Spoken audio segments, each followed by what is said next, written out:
I have always believed that the smallest details of life reveal who we are, more than any grand event or ceremony. For me, mornings are the truest mirror of my existence. Every day, without exception, I wake at 6:30. Not because anyone expects me to, but because my body has trained itself through decades of routine. I spent 42 years working as a bookkeeper at a manufacturing company, rising before dawn, walking through snow or rain, balancing ledgers and accounts until numbers felt like blood in my veins. When I finally retired, my wife still kept that same schedule, preparing coffee before I stirred, laying out breakfast with an instinctive grace that I never questioned. After she died 7 years ago, the rituals remained, but they became lonely repetitions. Now I make the coffee myself, measuring the grounds, waiting for the kettle to whistle, letting the bitterness coat my tongue in silence. I sit at the same kitchen table where we once sat together, where she used to read the newspaper aloud to me, and where our daughter once scattered crayons and homework assignments. The table feels larger than ever, the chairs emptier than they should. That is the beginning of every day, and if I'm honest, it is also the beginning of my confession. The truth is, I have been growing smaller while the world around me keeps expanding into noise I can hardly recognize. My neighbors are younger now, people who look through me as if I am transparent. They do not see the man I was, the years I carried on my back, or the quiet discipline that sustained me. They see only the slowness in my steps, the way I fumble with keys, the way I sometimes forget why I walked into a room. And my family, what little of it is left in my life, has adopted that same vision. My daughter calls rarely, my son-in-law even less. And when they do, it is never about how I am. It is about what I can give, what account I can sign, what favor I can extend. They speak to me as if my wallet is more alive than I am. There was a time I would have given gladly, believing it was part of a father's duty. But over the years, I began to sense the difference between generosity and exploitation. It is an ugly thing, realizing your own children treat you not as a father, but as a resource. Still, despite everything, I clung to the faint hope that one day they would remember me not as an obstacle or a bank, but as a man who raised them, loved them, and taught them the very skills that carried them into their lives. That fragile hope is what kept me answering their calls, writing checks, forgiving their silences, swallowing the humiliation when they forgot birthdays or ignored holidays. It is what made me keep a suit pressed in my closet, just in case there was ever an invitation to a dinner or a gathering where they would want me present, even if only for appearances. I am old, yes, but I am not blind to my own longing. Even after years of rejection, a father remains a father. My house has become a museum of reminders. The walls hold photographs of better times, frozen smiles that seem almost dishonest now.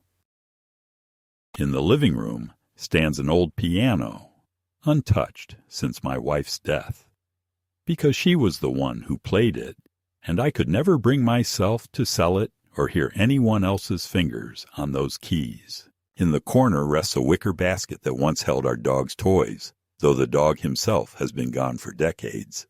Sometimes I catch myself staring at that basket as if expecting him to walk back in from the yard, tail wagging, dropping a ball at my feet. These objects haunt me not because they are painful, but because they remind me of who I was when life still had a rhythm of togetherness. The neighborhood children sometimes pass by my window, laughing in ways my grandchildren never did around me. I wonder if they too will grow into adults who turn their backs on the very hands that fed them. I wonder if my grandchildren already have. They are grown now, out of state, with studies and friends I have never met. Birthdays pass with no phone call. Holidays come with excuses about flights, exams, expenses. I do not blame them as much as I blame the example set by their parents. A child learns what is valued by watching how his own parents treat their elders. My daughter and her husband taught them that I am disposable. I have grown accustomed to the silence, but not immune to it. There are nights when the quiet presses on me like a physical weight, when I hear the house creak and mistake it for the sound of my wife's footsteps, when I find myself speaking aloud just to remember the cadence of a voice in the room. I read books more slowly now, not because my eyesight is worse, though it is, but because I try to stretch out the companionship of words. The television often runs in the background, not for entertainment, but to simulate the presence of another human being. Loneliness is not a loud condition. It is an erosion, a steady chipping away at the core of your being, until you feel like dust carried by a draft. Despite this, I maintain the appearance of dignity. I keep my lawn trimmed, my shirts ironed, my shoes polished. When I go to the grocery store, I smile at the cashier, exchange pleasantries, pretend as if life is orderly and calm. People do not want to hear about sorrow. They avert their gaze when confronted with decay, with the inevitability of decline, and so I let them see the mask, while inside I carry the truth. I am waiting, not for death, but for acknowledgement, a recognition that my existence still matters. This confession may sound bitter, and perhaps it is, but bitterness grows in soil watered by neglect. Still, I have not surrendered hope completely. That is why, when my daughter called last week with an invitation to dinner at her house, I felt something in my chest stir, like a bird long thought dead. She said it casually, as though it were nothing unusual, but to me it was as if the world tilted back into balance for a moment. I imagined us sitting at a table together, speaking not of money or inconvenience, but of memories, of family, of shared life. I pressed my old suit again, polished the same shoes I once wore to her wedding, rehearsed what I might say if the conversation faltered. I told myself this dinner could be the bridge back to something I thought lost forever. I know it sounds foolish, after so many years of slights and disappointments, to still hold on to such hope. But I am not ashamed of that. Hope is not weakness. It is the only weapon left for a man who has already lost so much. Perhaps this dinner will change nothing. Perhaps it will only reopen wounds. But I must go, because if I do not, I will always wonder whether I missed the last chance to reclaim my family before time finishes erasing the little I have left. On the afternoon of the dinner, I stood longer than necessary in front of the mirror and tried to smooth the waviness out of a tie that had been knotted and unknotted so many times it had learned my hands better than I had. Then I put on the dark jacket that still carried the faint scent of cedar from the closet and the lighter, sadder ghost of my wife's perfume that the years had not quite erased, and I told myself that an old man can still arrive someplace looking like a whole person if he makes the effort. I set the pie I had bought from the church bake sale, apple with a lattice my wife would have fixed with a finger in the sugar, into a paper bag, and I walked outside, where the evening had the brittle brightness of late fall, the kind of light that seems to insist on clarity, and I waited on the curb because my daughter had said she would send her husband to pick me up, which he did, arriving 10 minutes late in a truck that smelled like detailing chemicals and impatience. And when I climbed in, he said we were cutting it close because the roast had a schedule, as if the whole night revolved around a clock that was his alone to read. And I laughed softly to make the joke friendly and told him I was happy to be included, which earned me a quick nod that died before it reached his eyes. The house, when we pulled up, was one of those new places that pretends to be old by stapling on shutters and cladding the porch columns with stone. Behind the big windows, I could see a television throwing blue light across the foyer and hear the dog bark in that rhythmic, metronomic way that says he has been trained to announce without believing in his own alarms. And when my daughter opened the door, she was already turning away to call to someone in the kitchen, telling them to reduce the heat, and checked the carrots. Then she hugged me with her arms and gnawed her chest, and told me how handsome I looked, that navy had always been my color, and I handed her the pie, and said it was nothing special, but it was sweet, and she thanked me without looking at it, and passed it to my grandson, who took it as if it were an errand only he had drawn the short straw for. The entryway smelled of lemon polish and bleach, and something meaty beneath those cleaner smells, a scent that was both familiar and not, the sort of savory tinned heaviness you get from a can opened too long ago. In the kitchen, everything was bright and orderly, the counters wiped dry, and the knives set like a line of soldiers. And on the island stood a wooden board, with slices of something pale and soft arranged in a fan, a small ramekin of mustard, and a sprinkle of chopped parsley that had been thrown on top to make it look deliberate. And my daughter said she'd found a French pâté at a specialty market that had been marked down because the date was today. And wasn't that our luck? And would I like to try a bite while she checked the roast? I said that I would, because I am not rude, and because I wanted to give her every chance to be the daughter I still kept folded like a photograph inside my chest.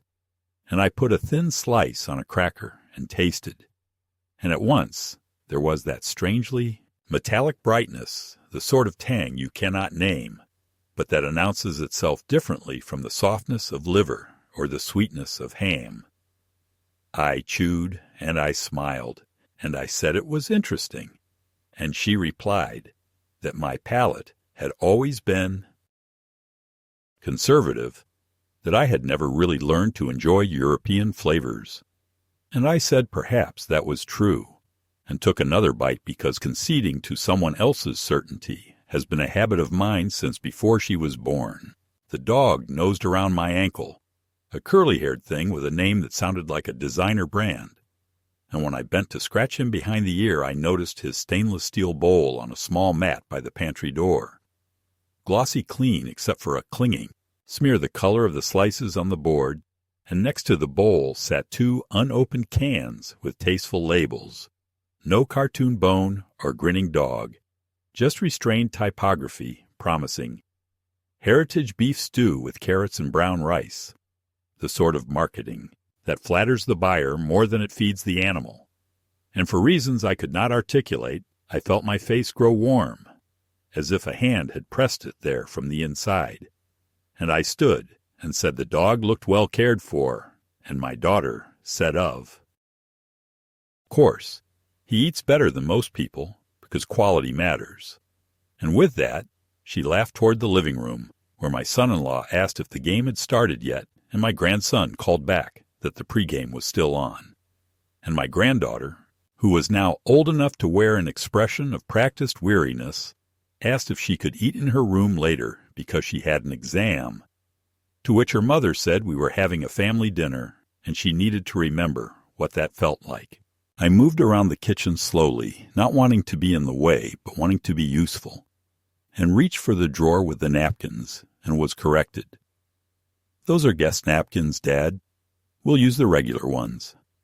And then I tried to help with the salad, and was told the dressing was already measured, and so I took up the water pitcher and was permitted to pour, which I did, watching the bubbles climb up the sides of the glasses, while I listened to the oven fan whistle and the dog settle onto the mat. With a sigh, and in the steady breathing of that animal, I heard something that was not quite mockery and not quite innocence, a sound like comfort that does not need anyone's permission to exist. At the table, they had set out plates heavier than mine at home, plates with irregular rims to demonstrate their intentional imperfection, and the cutlery was the sort that comes in matte black now, as if eating were a covert operation. My seat was at the end, a place of honor in theory, though tonight it felt like the place where the overflow would go. And in front of me rested a small dish with 2 slices of the pâté and a curl of parsley that had wilted into a dark comma.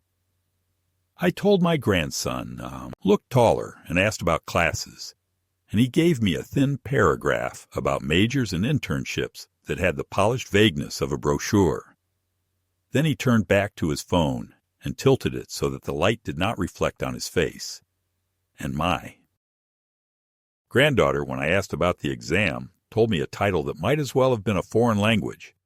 And I complimented her anyway because it is the grandfather's role to believe in the future, even when he no longer recognizes the vocabulary in which it is written.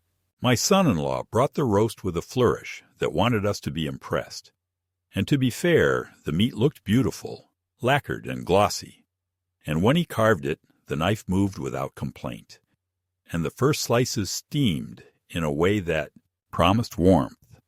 And I let myself feel relief, because the oddness of the appetizer could be forgiven inside the comfort of something familiar. He served my daughter first, then the kids, then me, and as he set my plate down, he winked and said he had trimmed the fat because at my age one should be mindful. And I thanked him because I am a man who solves the insult by washing it in gratitude, and I lifted my fork and cut a careful bite and brought it to my mouth and paused, because the same shadow of scent that had hovered in the kitchen reached me again, not from the roast, that was fine and savory, but from the sauce spooned over the mashed potatoes, a thick brown puddle that cooled faster than it should and clung to the fork, the way gelatin does when it is asked to pretend to be gravy. I tasted it, and I did not flinch.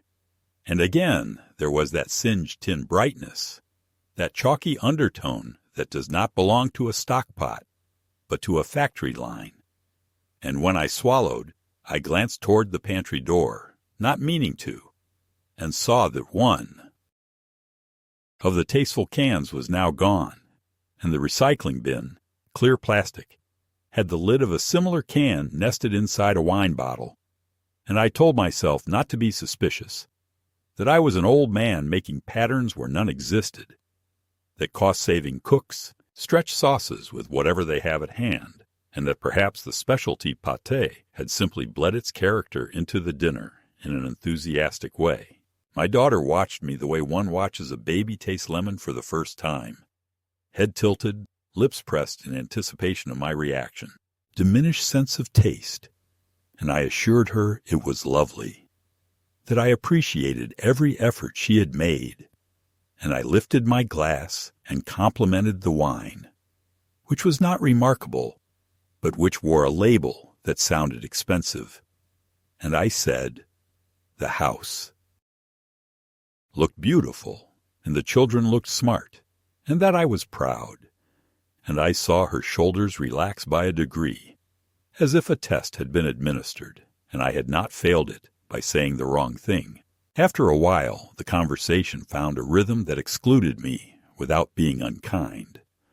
Work stories that refer to people I do not know, shows I do not watch, jokes that would die if explained. And I let my gaze soften and traveled quietly through my own memories. The first dinners in our starter home, when we ate from plates that did not match and the dog slept under my chair. The laughter that rises when no one is trying to impress anyone. The little corrections my wife made to my posture, or the napkin in my lap that felt like love when only two people are present to understand its language. And then the dog stood and moved to my side again and rested his chin on my knee, and I smelled his breath, not unpleasant, but unmistakably familiar too. Anyone who has ever opened a can that claims to be beef stew but arrives as a puzzle of cubes in jelly. And I understood, not entirely, not yet, but enough to feel the shift inside me, where trust loosens and caution takes its place. That something in this dinner was not about welcoming me back, not about the return of a father to the table of his daughter, but about seeing what I would swallow in the name of belonging. I did not accuse. I did not stand.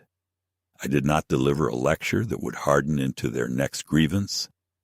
I ate the roast, which was good, and I touched the sauce only lightly.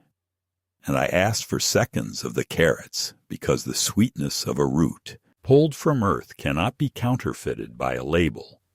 And when I said the pie might be nice with coffee later, my daughter's mouth twitched in a way I could not read, and she said we would see, because everyone was quite full. Then she turned to her husband and asked too casually whether he had left the receipt from the market on the counter, because she needed it for points, and he said he had tossed it, and she answered that it was a shame, since the pet aisle promo could have doubled our rewards, and the word pet slid through the air like a knife cared for by someone who knew how to keep it clean. And my grandson smirked at his phone in a way that told me he was listening after all. I took a sip of water and felt the glass cool against my lip, and I told myself that I would finish this meal with the same composure with which I had entered this house, and that later, when the dishes were done and the goodbyes were said and the night broke open into its honest darkness, I would sit down with my own thoughts, and I would decide what a man must do when the people who share his blood ask him, without words yet with perfect clarity, to trade his dignity for a chair at their table. I knew enough to keep my face steady, to chew the roast and swallow as if it were no different from any other dinner. But beneath the table my hands were tightening in my lap until the knuckles shone like chalk. The conversation grew louder, tilted toward laughter that had the sour edge of mockery, and I began to realize I was not a guest that evening, not truly a father welcomed home, but rather a specimen they were poking, testing, seeing how much humiliation an old man would endure for the sake of a chair among his own blood. My grandson muttered to his sister that they should record this for later, and she smirked, lifting her phone halfway as if preparing for a photograph. But the screen was already glowing red from video. I caught the reflection in the black gloss of a cabinet and felt the cold bloom of shame spread through me, not only for myself, but for them, for how far they had fallen into cruelty addressed as comedy. My son-in-law carved another slice of meat and dropped it onto my plate with exaggerated ceremony, saying loudly that Dad always liked the cheap cuts, the leftovers. He's not picky. He'll eat anything. My daughter added, with a smile too sharp to be tender, that I had been raised in the Depression era and probably couldn't tell the difference between fine cuisine and dog chow anyway. The children giggled, repeating the phrase dog chow under their breath like a new family password, and I forced myself to sip from my glass rather than give them the satisfaction of a reaction. Yet the sauce clinging to the potatoes betrayed them again with its strange metallic tang, and when the dog nosed at my knee, licking his chops with a hunger that seemed directed not at the meat on the table, but at my own plate, I understood in a sudden terrible clarity what had been done. They had served me from the same stock they gave their pet, perhaps mixed into the gravy or sliced neatly and dressed with parsley, as though dignity could be erased by seasoning. Still, I said nothing. A man can endure insults, but what corrodes is when those insults are witnessed by others and left unanswered. My granddaughter leaned across the table, her eyes bright with the intoxication of cruelty, and asked me whether I found the meal delicious, whether it reminded me of the stews I used to make when money was tighter. I looked at her, and for a moment I almost did not recognize her as family, but as some stranger who had never known my lap or my bedtime stories. I answered simply that the carrots were excellent, and the silence that followed was heavier than any insult, because it left them uncertain whether I had truly swallowed their cruelty or whether I had seen through it. My daughter recovered quickly, patting my hand with feigned affection and saying that it was good to see me enjoying myself, her nails pressing just hard enough to leave little half-moon dents in my skin. And I wondered when a touch meant to. Comfort had become a weapon to assert control. The evening dragged into a farce of civility. They spoke of vacations they planned without me, of purchases made with money I had once provided, of investments they were considering that sounded suspiciously like schemes, I noticed the glances between husband and wife when expenses were mentioned, the subtle checks to see whether I was listening, whether I might still be useful as a source of funds. It dawned on me then that the humiliation at the table was not an accident, but a measurement. They were gauging how far they could push me, how much pride I was willing to forfeit in exchange for their company. If I could eat the food meant for a dog and thank them for it, then perhaps I could be maneuvered into signing papers, transferring accounts, surrendering the remnants of my independence with the same meek gratitude. When dessert was finally brought out, my pie, sliced thin and placed on plates that looked more like afterthoughts than offerings, they did not serve me first. They served the children, then themselves, leaving my plate last, as though hierarchy had been rearranged and I had slipped to the bottom. The pie was familiar, sweet, and soft, but I tasted nothing. My thoughts were on the phone still resting in my granddaughter's palm, the video she had taken, and the certainty that soon it would be shared, perhaps with friends, perhaps with strangers, a spectacle of an old man tricked into eating dog food while his family laughed. I imagined the comments, the laughter, the way the moment would be replayed again and again until my humiliation became permanent. And yet, through the tightening in my chest and the burn in my throat, I also felt something else begin to stir. Not just anger, but clarity. They thought I was weak, too desperate for love to resist, too diminished to defend myself. But humiliation, once it reaches a certain depth, no longer destroys, it hardens. And as I sat there, nodding politely, forcing one more bite of pie, I realized the game had shifted. They believed they had stripped me of dignity, but in truth, they had revealed themselves completely. I would remember every smirk, every whispered joke, every cruel glance toward the pantry door. I would remember it all, and when the moment came, I would not answer with shouting or tears. I would answer in a language they understood far less than ridicule, the language of justice, patient and final. The evening should have ended there, with coffee cooling in mugs and polite farewells at the door. But instead, it turned into a theater of exposure, a stage where my own family decided to test how much further they could push the boundaries of humiliation without breaking me entirely. After the plates had been cleared, my son-in-law leaned back in his chair, with the lazy swagger of a man who believes he owns the room, and said that since I was there, it was the perfect opportunity to discuss arrangements for the future, a phrase that immediately sent a cold vibration through my bones, because I knew it meant money, deeds, and signatures, rather than any concern for health or companionship. My daughter brought out a folder from the sideboard, too smooth in her movements, too rehearsed in her smile, and she slid it toward me on the table as if it were merely a set of harmless documents needing a father's blessing. I did not open it right away, and that hesitation alone drew her irritation, her voice sharpening as she insisted that I at least look, that it was simply to simplify inheritance issues, a phrase that stung because it carried the unspoken suggestion that I was already as good as gone, already a man to be divided on paper before his body had cooled. I opened the folder and scanned the first page, my eyes blurring a little in the light, but clear enough to see the words transfer of title and living trust staring back at me. It was written in the sly language of bureaucracy, pretending to offer protection, while in truth it placed every asset I owned under their control.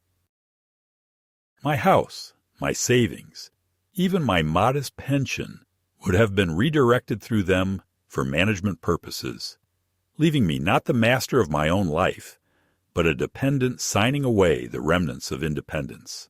My hand trembled slightly as I closed the folder, not from weakness, but from the recognition that what I had long suspected was true. The dog food in the sauce had been no isolated prank, but a deliberate prelude, a test of obedience before the final demand of surrender. When I told them calmly that I would not sign, the air shifted at once, like a curtain drawn back to reveal actors who had grown tired of playing kindness. My daughter's smile flattened into something brittle. Her husband's jaw tightened, and the children smirked openly. The performance no longer needed. She said I was being paranoid, that I had always been suspicious, that it was for my own safety. Because what if something happened? What if I fell ill? What if I forgot to pay bills or left the stove on? She said it with the tone of a caretaker. But behind every word was accusation, an insinuation that I was already incompetent. I reminded her, with as much steadiness as I could, that I still lived alone, still managed my own accounts, still cooked my own meals, and walked without aid. But she waved it off as denial, pointing out that I had mistaken the sauce for something. Unpleasant that perhaps my taste buds were failing, that memory too was a fragile thing at my age, so my son-in-law added that it was time for me to stop pretending I could do everything myself, that responsible men know when to pass the torch.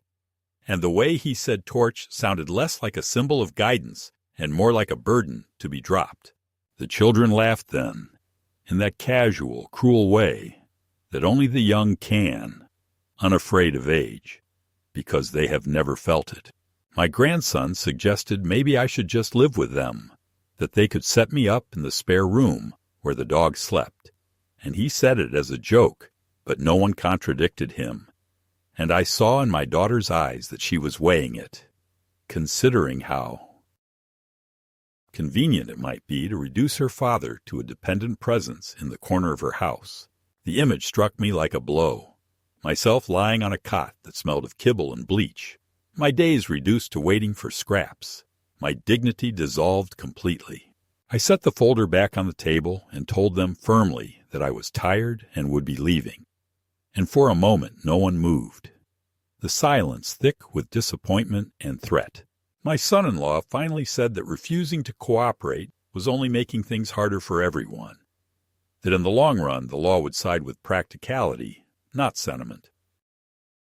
My daughter sighed heavily, as if I were an obstinate child refusing to eat his vegetables, and she told me to sleep on it, to reconsider, that she would call me in a few days to see if I had regained reason.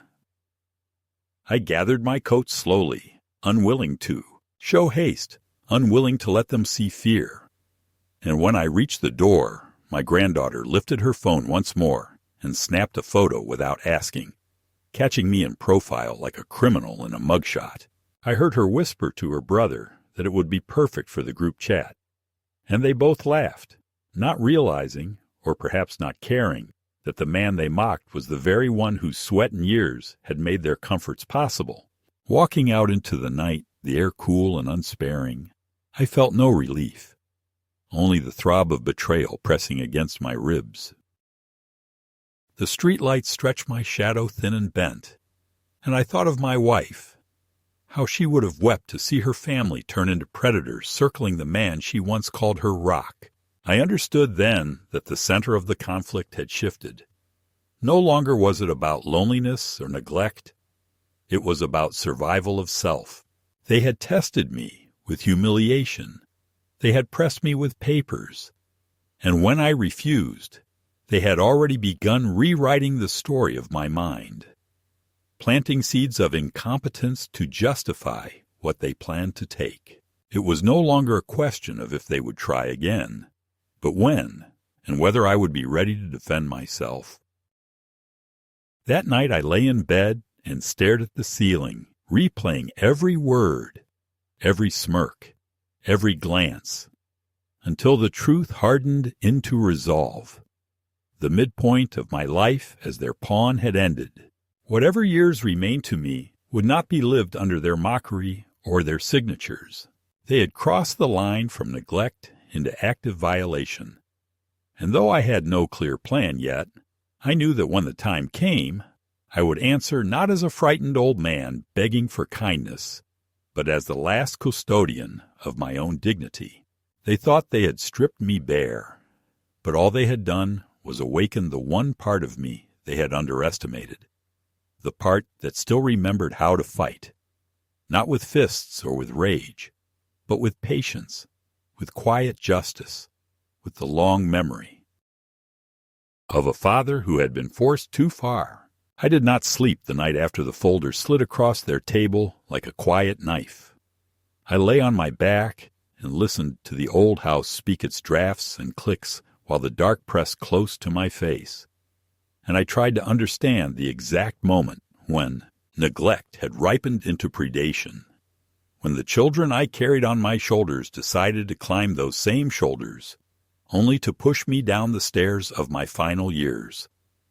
And at dawn, I rose with a clarity that was not angry, but surgical, made coffee so strong it bit the skin of my tongue, and planned to call my doctor only to find a voicemail already waiting that informed me in a bright administrative voice that my daughter had scheduled a cognitive assessment for the following Tuesday, and that forms for a durable power of attorney would be prepared should the provider deem it appropriate.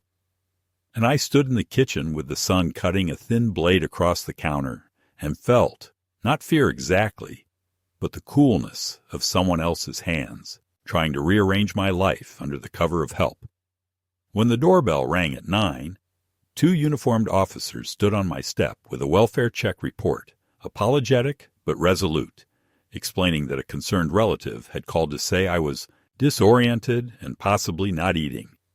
And I invited them in with the steadiness of a man who refuses to permit strangers to see him rattled, showed them the pantry, the stove, my carefully labeled pillbox, answered their questions clearly, even joked that if disorientation looked like this, then perhaps the city should hire me to train new residents how to keep a decent home.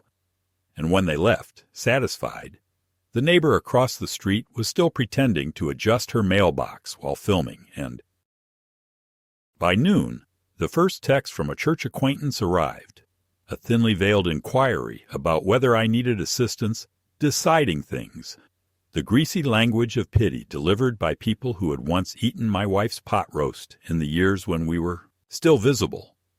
By late afternoon, the cruelty unfurled its modern banner, because my granddaughter's video of that dinner, edited with jaunty captions and an emoji of a dog with its tongue out, appeared in a group chat screenshot forwarded by someone who mistook gossip for compassion. And although they had muted my face and distorted the audio to a helium squeal, there I was, lifting a fork with a smile pinned to it like a butterfly, while a caption floated, "Grandpa can't tell the difference," and another, "Elevated cuisine," and the laughter emojis ballooned like confetti around a man who had taught her to ride a bicycle. That evening, a dented can with the same tasteful label I had seen by their pantry, heritage beef stew with carrots and brown rice, appeared on my porch like an offering or a warning, and I sat with it in my lap until the metal leached its cold into my palm, and then I took it to the garage and placed it on the tallest shelf, not as evidence, but as an hourglass that would not spill a grain until I turned it. The next day's blows were financial and therefore perfect in their anonymity. A flagged attempt at my bank to add my daughter as a view-only user for safety, a second attempt to change my mailing address to theirs, and a request from a brokerage I had closed years ago asking me to confirm a transfer authorization I had never seen. And I went to the bank in person, because the telephone is a weapon that belongs to those who lie without blinking. And I sat across from a manager who had known my wife's handwriting and my stubborn insistence on passbooks long after the world forgot them. And together we installed codes and phrases and in-person only flags that transformed my accounts into safes within safes. From there, I walked to the clinic and canceled the appointment my daughter had made. Then, in the same breath, I asked for a voluntary comprehensive cognitive exam, explaining that I expected a storm and preferred to lash my own lines before the wind declared me unseaworthy. And the physician, kind, brisk, unwilling to be used, scheduled me for the following morning, then drew a boundary in clear ink by noting in my chart that all third-party requests must be accompanied by my signature. And I thanked her not as a supplicant, but as an equal in the fight for my name.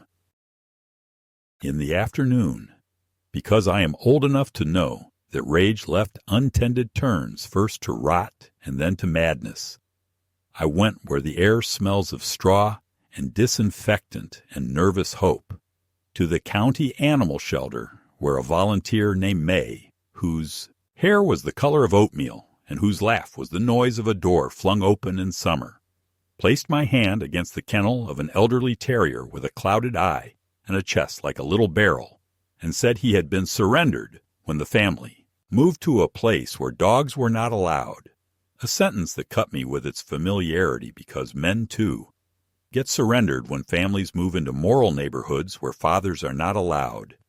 And I crouched until my knees popped and let the terrier press the soft comma of his nose into my palm. And in that small exchange, I felt a steadiness more nourishing than any apology I would never receive. I told May, in plain terms, that I was considering a legacy, that I wanted to seed something in this place that would endure beyond the foolishness of my bloodline. And she did not ask for numbers. She asked for names. And I said my wife's, and she wrote it on a little card as if the act of writing could stitch the dead into the present. And we spoke about veterinary bills and transport vans and the need for a quiet room where families could say goodbye without fluorescent lights interrogating their grief. And when I left, the terrier's eyes followed me, with that mixture of longing and patience I have learned only animals and some widowers can master. The exam the next morning was humiliating in its own way, drawing clocks, remembering sequences, reciting words that have no reason to live together. But I did it without complaint, because armor is sometimes made of paper. And when the neurologist finished, he said he would put his conclusions in writing, and when I asked if the letter might include the phrase decision-making capacity intact, he nodded the solemn nod of a man who understands that language is a lock and a key at the same time.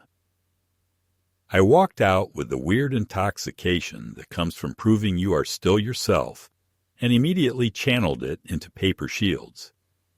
I visited an elder law attorney whose office smelled faintly of dust jackets and peppermint, a widow in smart shoes who had spent her career rescuing old men from their children, and we drafted a new will, a revocable trust that bore my name and no one else's, beneficiary designations that leapt past the hands that had tried to intercept them, and a letter, not of rage but of clarity, addressed to my daughter and her husband, and kept in escrow with the attorney to be delivered at a time of my choosing.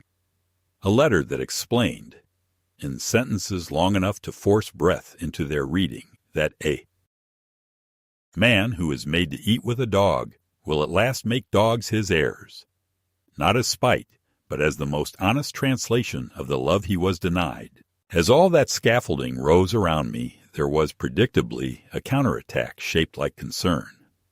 They appeared at my door on Sunday with a pastor in tow, a man who had once preached my wife's funeral, and my daughter stood with her hands pressed under her elbows the way she does when rehearsed sincerity is about to spill, and she said they were worried about isolation, that the tests were frightening, that they had been speaking with a care coordinator who could lift the burden of my life from my shoulders. The pastor tried to soften it with talk of community and seasons, and I, who have shoveled driveways through seasons unasked, invited them in, poured coffee I did not intend them to enjoy, and listened until their sentences formed the net they had meant to cast.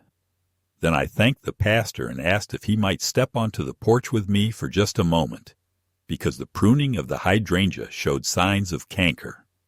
And there I told him quietly that I would not be used as a sermon, that the battlefield was already littered with pamphlets and pity, that I needed only his silence, and to his credit, he looked at me for a long second, and then nodded and said he would be praying for wisdom, which is what a man says when his hands are clean but his heart is tired.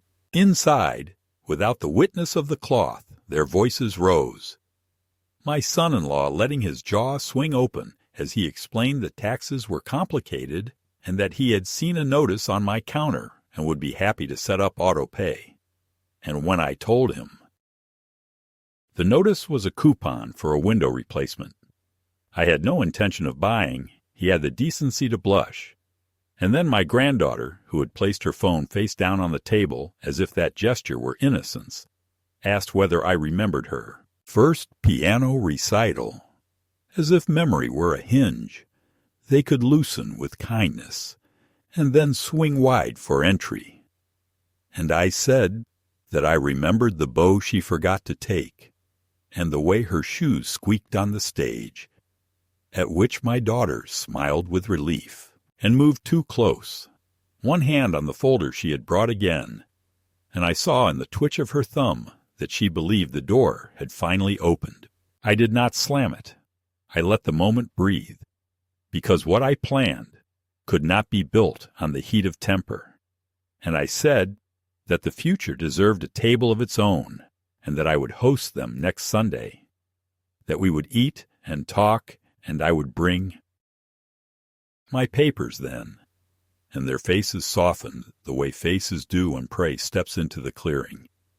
They hugged me, light, brittle, tactical, and when the door closed behind them, I leaned against it until the wood cooled through my shirt, and I knew with the Marrow-kind certainty a man gets only a few times in his life that the second act had arrived, and it was mine to direct. The week that followed tried to undo me with small sabotages.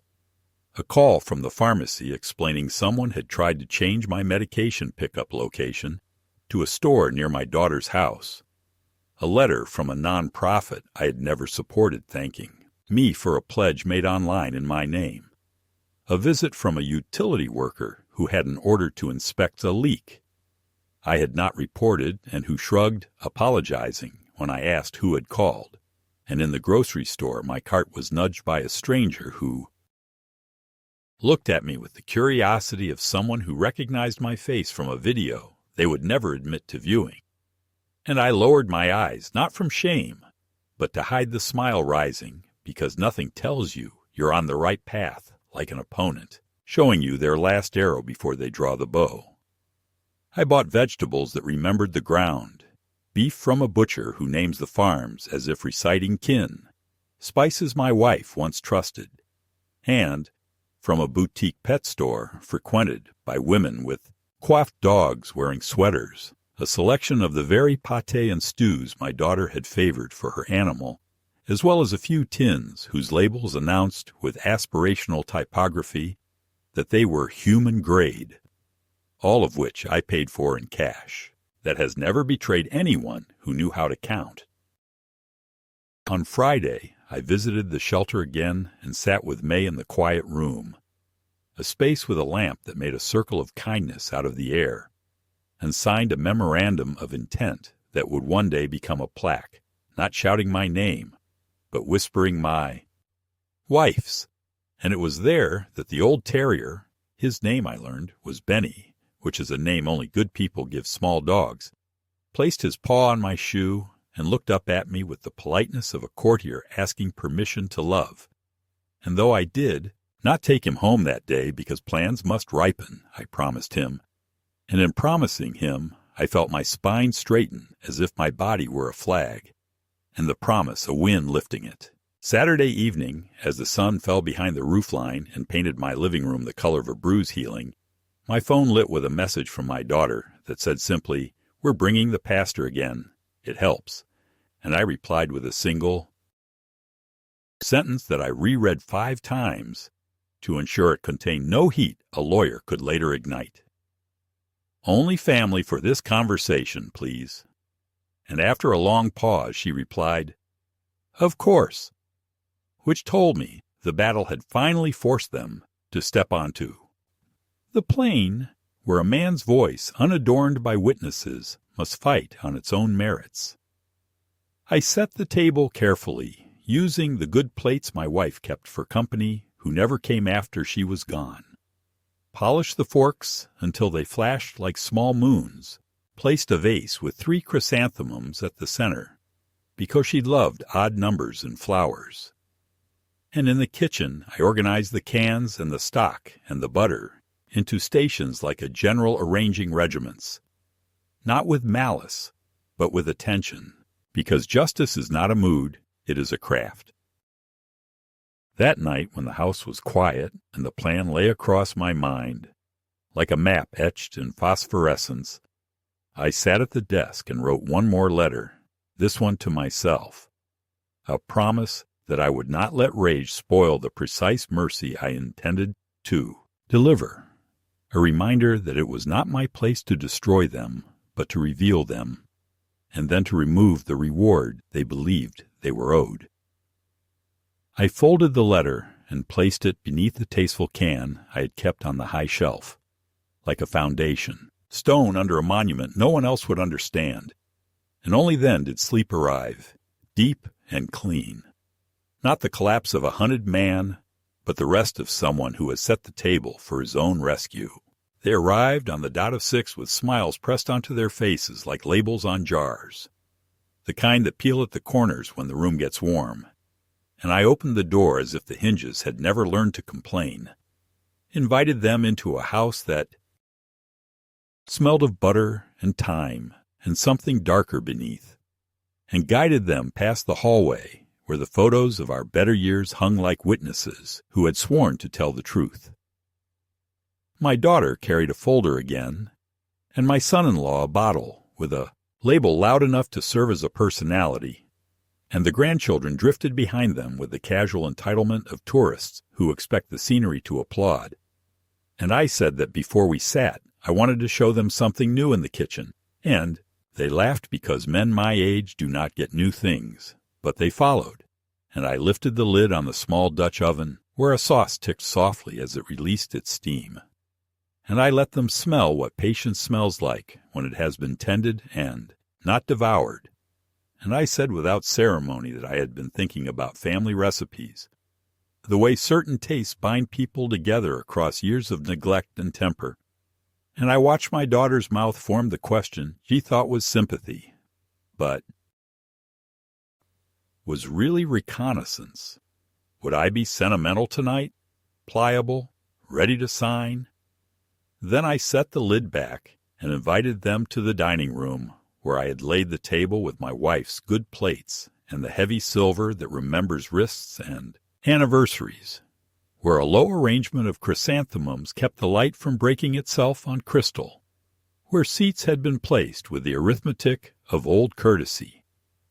My daughter to my right, because she is still my daughter, my son-in-law opposite, because a man should face what he has done, and the children near each other so their giggles would not ricochet through my skull. I served them myself, because service is an art they never learned, slipping a pale tureen onto warm toast points with a ribbon of parsley, to remind the eye that care had been taken, spooning the glossy sauce over potatoes that had been whisked until they sighed, laying slices of roast that bled only dignity.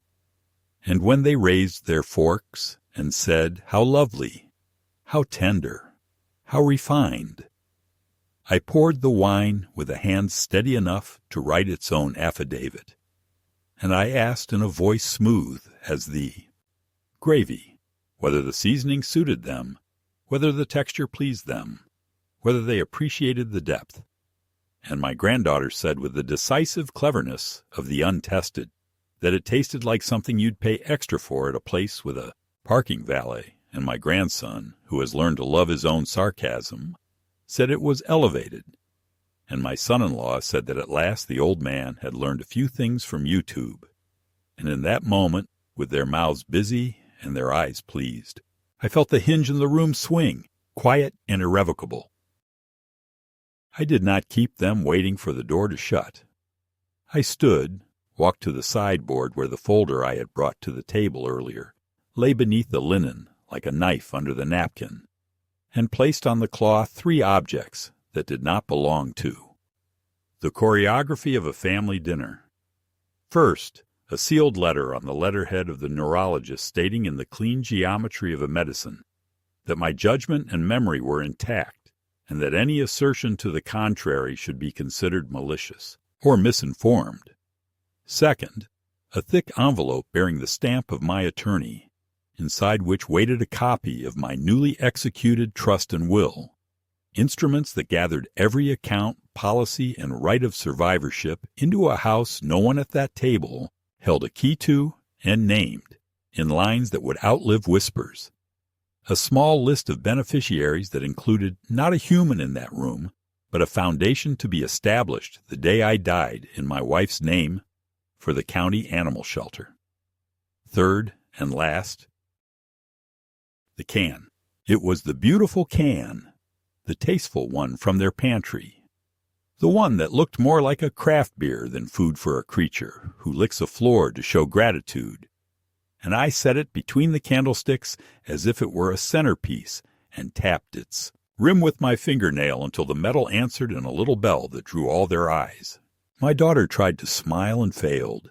She recognized her own brand the way a thief recognizes his reflection. And she said something about a joke, about how very funny, about how we should not be dramatic. But I did not let the moment skid away. I told them calmly that the terrain they had praised and the sauce they had loved were made from the same human-grade tins. She buys for the dog. She says eats better than most people. And I let the word stay on the table among the knives and the crumbs. And I watched comprehension soak into their faces like broth into stale bread. And I saw my granddaughter's hand move toward her phone, only to hesitate, because no filter could make this palatable. My son-in-law spat into his napkin, theater rather than necessity, and accused me of endangering them. And I lifted the label I had slit from a second can and read aloud the list of ingredients, more honest in its enumeration than any story told about me this past year. And I told him that nothing had endangered them except the appetite they had cultivated for humiliating others, and that tonight I wanted them to feel, on the tongue and under the skin, the proximity between contempt and consumption, the way mockery tries to turn a person into an animal in order to justify what is taken from him. My daughter swore that this was cruelty, that I had gone too far, that serving them dog food was an unforgivable act, and I let her finish because I have learned that righteous certainty arrives winded.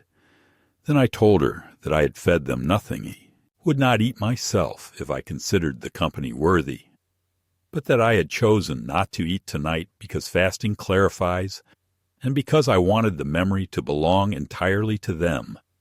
And before she could gather her outrage into another spear, I slid the neurologist's letter across the cloth so she could stab her eyes on words that would not bend.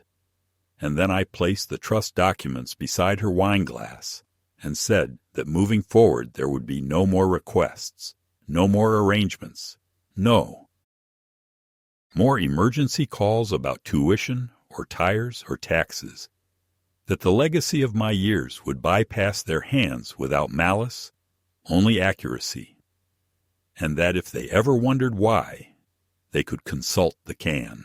My son-in-law reached for the papers with the casual entitlement of a man who expects every sheet to obey him, and I told him gently not to bother, that the originals were with counsel and the accounts already retitled, that failing the laws of the land he had tried to leverage against me, there was now nothing to be gained here but honesty. And as he began to rise, I raised my hand, palm open, not to command, but to bless a silence into being. And I said I had one more thing to present, and I whistled the small whistle I had not used since the dog of my youth would come running dust-footed across the yard. From the hallway came the soft click of small nails on hardwood, and the old terrier, newly bathed, wearing a red collar with a brass tag that already knew my house by heart, trotted into the room and sat at my heel as if he had been doing it for years. The grandchildren softened, because some goodness still lives, even in soil salted with scorn. But my daughter looked stricken, and I stroked the dog's head and said that his name was Benny, and that he and I would be visiting the shelter often, because there were things to be built in my wife's name. A transport van to carry animals out of danger. A quiet room with soft light and a better kind of goodbye than most people get. A fund for medical care when cruelty or poverty did the work that indifference finishes. And that this was not vengeance, but tender arithmetic, the balancing of a ledger they had put in the red for years. And then, because clarity without consequence is only a lecture, I told them that I had recorded the audio of that earlier dinner in their house, the mocking, the captions they rehearsed aloud before publishing, the sound of a can being opened not for an animal, and that file now lived with the same attorney who held my trust, not for the Internet's pleasure, but for the plain utility of the truth should any court again be asked to decide whether I needed guardians for my mind. They exploded then, not with shame, but with noise. My son-in-law launching into legalisms he did not understand. My daughter demanding the return of a father she believed was still in reach, so long as signatures remained loose. The grandchildren pleading for the story to be deleted because they had not meant harm. It was a joke. They were young, and I listened because listening is the last luxury of the old. Then I stood, lifted my glass of water, clear, undecorated, faithful, and said that the door would be open for them when respect was their first language, not their last resort, that the pastor need not come, that my doctor had already visited, that my papers were set, that my table would remain here and I would be eating well. And, as I walked them to the threshold, I handed my daughter the can, not as a trophy, but as a mirror, and I asked her to keep it on her counter where her conscience could reach it. On the porch, with the light coming on because habit is a good servant even when hope resigns, they tried one more time to gather me into the familiar net of obligation and fear, and I cut it with a sentence I had had to live to earn. You fed me as if I were less than a man, and now the hungry will be fed in my name, not yours. Then I closed the door on their astonishment, and the dog curled against my slipper, and at last the house exhaled, and somewhere beneath the floorboards I felt the old timbers settle around a truth that had found its shape. In the days that followed, I discovered that a house can learn to breathe again when fear is shown the door, because the morning after I closed it on my family, the rooms filled with the plain smell of coffee and dog shampoo, and the small, hopeful sounds of Benny's paws investigating corners my wife once dusted, and I walked him through streets that had watched me age without speaking, and felt, to my own surprise, not triumphant or vindicated, but simply level, as if the ground had finally stopped tilting under the weight of other people's appetites. The calls came, as I knew they would. First, the hot ones full of sputtered accusations about reputation and betrayal and what I owed to blood. Then the colder ones chipped out of legalese and old grievances. And I answered none of them because silence is not the absence of an answer, but sometimes the only answer that refuses to lie. And when a letter finally arrived, without a return address containing the variation I had pressed into, and old grievances, and I answered none of them, because silence is not the absence of an answer, but sometimes the only answer that refuses to lie. And when a letter finally arrived, without a return address containing the very can I had pressed into any longer, which I read twice before putting the can on the highest shelf of the pantry, where objects that once controlled me now serve as reminders rather than masters. Through the grapevine that passes for community, I heard that the video of my humiliation had been removed, not with apology, but with the tidy explanation that context was missing. And I let that phrase pass through me like smoke, because context is the last privilege the cruel claim when they are caught, and I did not need the Internet's cooperation to feel restored when the neurologist's letter arrived with that hard, simple sentence about intact judgment.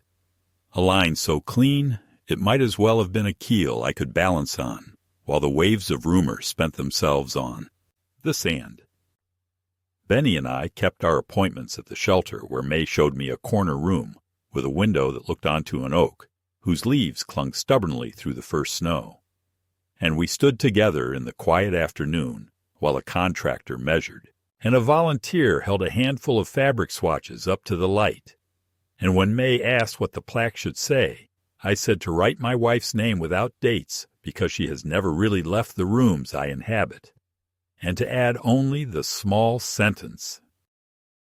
She used to whisper to nervous dogs, and to me when the world gnawed at the edges of our patience, which was that everyone gets to go home. And I signed a first installment check that did not hurt to write because money, when it moves toward kindness, stops being a ransom and becomes a key. On Sundays, I set one extra cup on the table out of habit and then poured the coffee back into the pot without bitterness. And I learned the roots of the neighborhood like a postman of my own days, stopping to tie a loose swing in the park, to show a boy how to oil a squeaky chain, to accept a jar of late peaches from a widow who had noticed the way Benny sat when I told him to wait, and who said it was nice to see a man insist on manners when the world had forgotten them. In the evenings, I reopened the piano and discovered that while my fingers had lost agility, they had not lost reverence. And I played scales that sounded like someone sweeping a chapel after a long service, which turned out to be all the prayer I needed. There were attempts, of course, because people who have eaten for years at a table they did not set rarely accept that the kitchen is no longer theirs. A call from a banker asking if I intended to rescind the access I had never granted. A postcard from a retirement community with my name pre-printed on a tour date I had not scheduled. A message relayed through a church lady that an apology might be forthcoming if only we could agree to meet halfway, which made me smile because the halfway point between cruelty and respect is still cruelty, and I am too old to live in fractions. Yet there were also small corrections I could not have predicted, like the afternoon I found my granddaughter on the shelter's website, not in a post or a plea, but in the volunteer schedule where her name sat for a 2-hour shift on a Wednesday.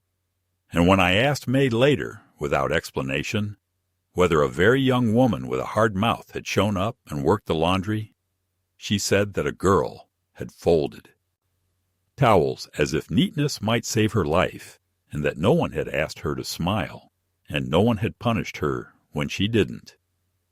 And that was the first moment I allowed myself to consider that remorse might be learning to speak inside a house where mockery had once held the only microphone.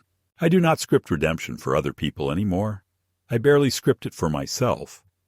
I simply keep the door open at the hours I have written on a paper by the phone.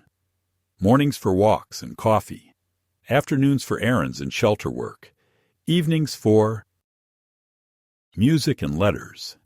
And if anyone I once called mine wants to arrive during those hours with the first sentence already in their mouth that says not what they want, but what they are ready to repair, I will listen. And if they do not, then a life can be full without the echoes of those who chose absence, because benches in the park and pews in the shelter and the worn cushion by the piano all hold their shape under the weight of an old man and a small dog. The trust is inked and sleeping in its drawer like a well-trained guard. The accounts sit in their safes like obedient animals, waiting to be released toward causes that do not laugh when no one is looking. The folder my daughter once pushed toward me has been replaced on my sideboard by a jar of biscuits shaped like bones that Benny has learned to take only when told, and the can on the high shelf remains where it belongs, a lighthouse turned inward, reminding me that humiliation did not drown me, but showed me where the rocks were. At night I step onto the porch, and the air smells of damp leaves and gasoline and distant dinners, and I tell my wife what happened that day in the same tone I once used to tell her a joke I knew she would stretch with her laughter. And when the house settles around us, I understand that justice, when it finally arrives, is not a shout, but a returning silence in which a man can hear his own name clearly, and that love, when it cannot flow down the old channels, will find a new bed and run there just as stubbornly. So I end as I began, at the kitchen table, where the mornings are honest and the coffee is strong, with Benny asleep against my slipper and the sun lifting its slow coin over the fence. And I think of the sentence my daughter once flung at me like a verdict, that I would die alone if I kept choosing pride over family. And I measure it against the room I inhabit now, against the steady weight of a dog who has chosen me back, against the handwriting on the shelter's architectural plan that carries my wife's name forward into a room where people will whisper goodbye without shame. And I say to the quiet that dying alone is not the fear I was taught to hold, that living without dignity is the only real loneliness, and that in the end, the people who served me what they thought I deserved taught me how to feed the world something better, which is a lesson even a tired heart can carry without trembling. My wife's name forward into a room where people will whisper goodbye without shame, and I say to the quiet that dying alone is not the fear I was taught to hold, that living without dignity is the only real loneliness, and that in the end, the people who served me what they thought I deserved taught me how to feed the world something better, which is a lesson even a tired heart can carry without trembling.